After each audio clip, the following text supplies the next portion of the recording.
Saya akan mengulang syair ke-7. Syair ke-7 dan 8 ini memiliki kisah yang sama. Jadi dua syair ini memiliki kisah yang sama. Syair ke-7 berbunyi, Subanu pasing wiharantang, Indri Yesu pasang wutang, Bojanamhi jamatanyong, Kusitang hina wirayang, Tangwe pasahati maro, Wadorukang wadubalang. Yang artinya, seseorang yang hidupnya hanya ditujukan pada hal-hal yang menyenangkan, yang indrianya tidak terkendali, yang makannya tidak mengenal batas, malas serta tidak bersemangat, maka marah akan menguasai dirinya bagaikan angin yang dapat menumbangkan pohon yang lapuk. Kemudian syair yang ke-8, Asubanu pasing wihatang indri,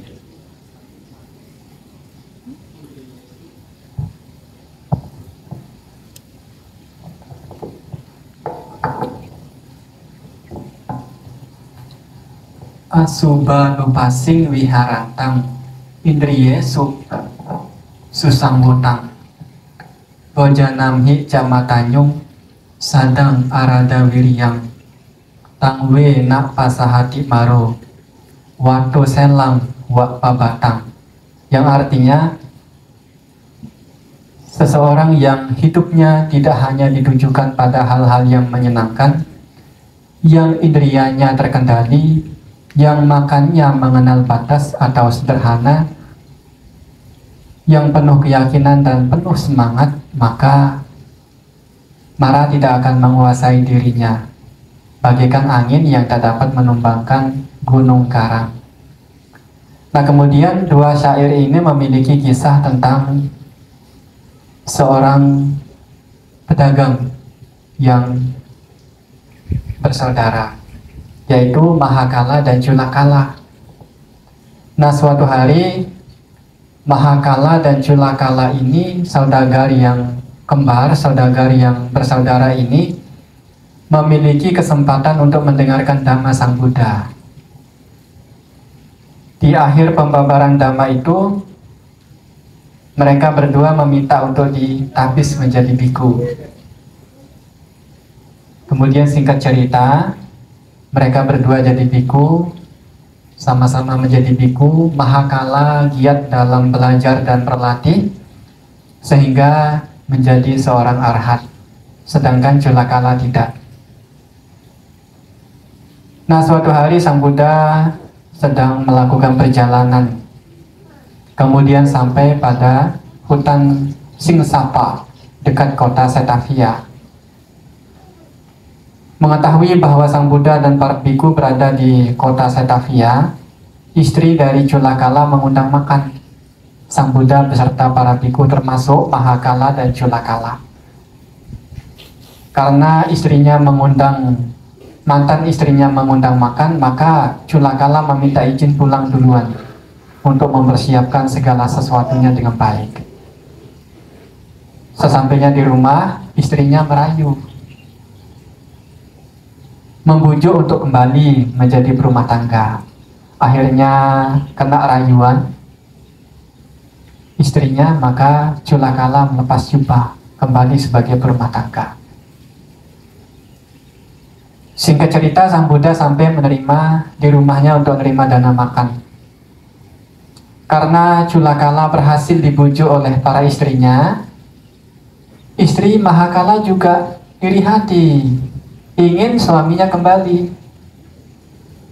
Nah, di akhir dana makan itu, istri dari Mahakala meminta izin kepada Sang Buddha untuk meninggalkan Mahakala sendirian di rumah dengan alasan untuk melakukan pelimpahan jasa. Ya sudah, Sang Buddha memberikan izin sendirian.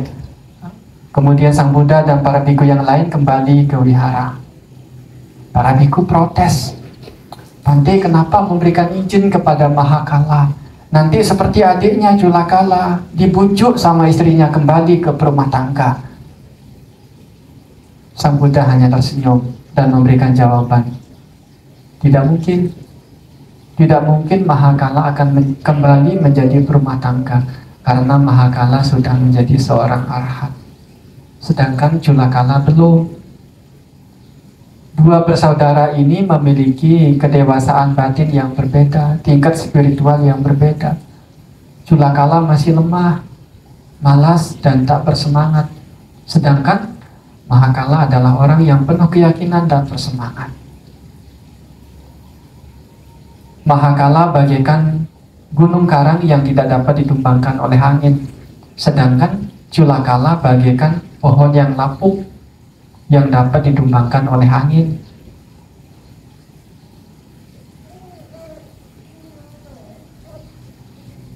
Nah, inilah kisah kenapa Sang Buddha menyampaikan dua syair Dhammapada 7 dan 8 yang dikisahkan oleh Mahakala dan Julakala.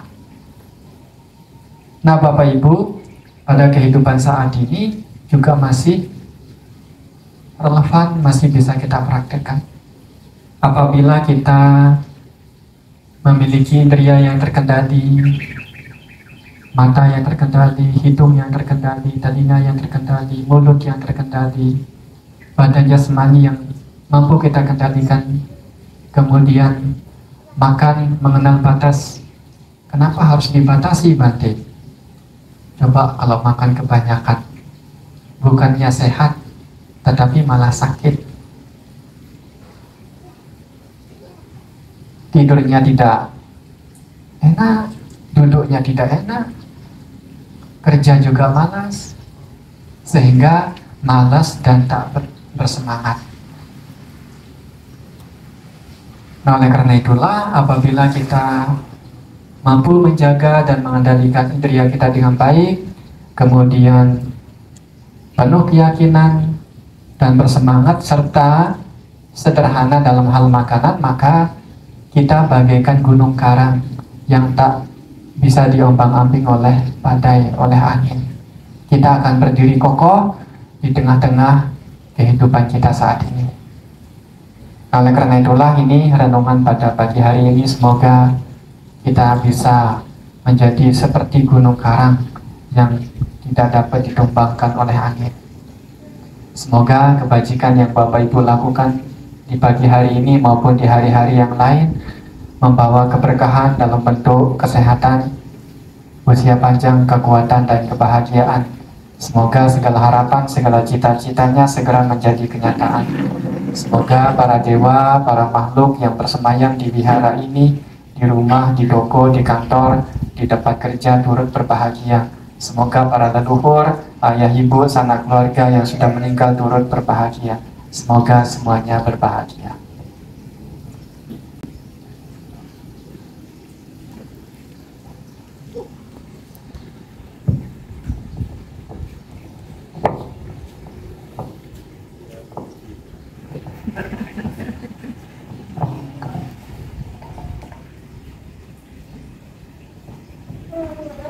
Yata wariwaha pura paripurente sakarang ewa itu dinang petanang upakang pati icitang patitang tunghang kipak mewa sami jato sape purento sankapa Cando panaraso yata manico teraso yata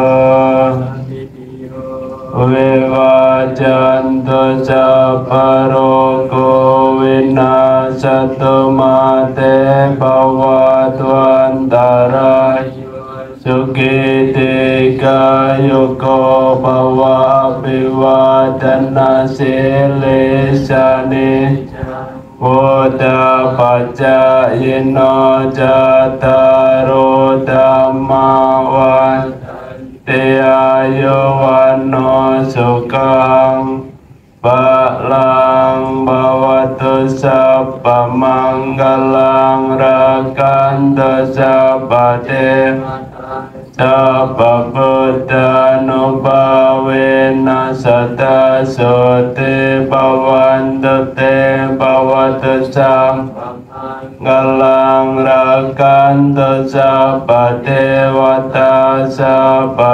dhammanubhavena satta sote bhavantu te bhavatu sabba manggalang rakanto sabba devata sabba sanghano bhavena satta sote bhavantu te.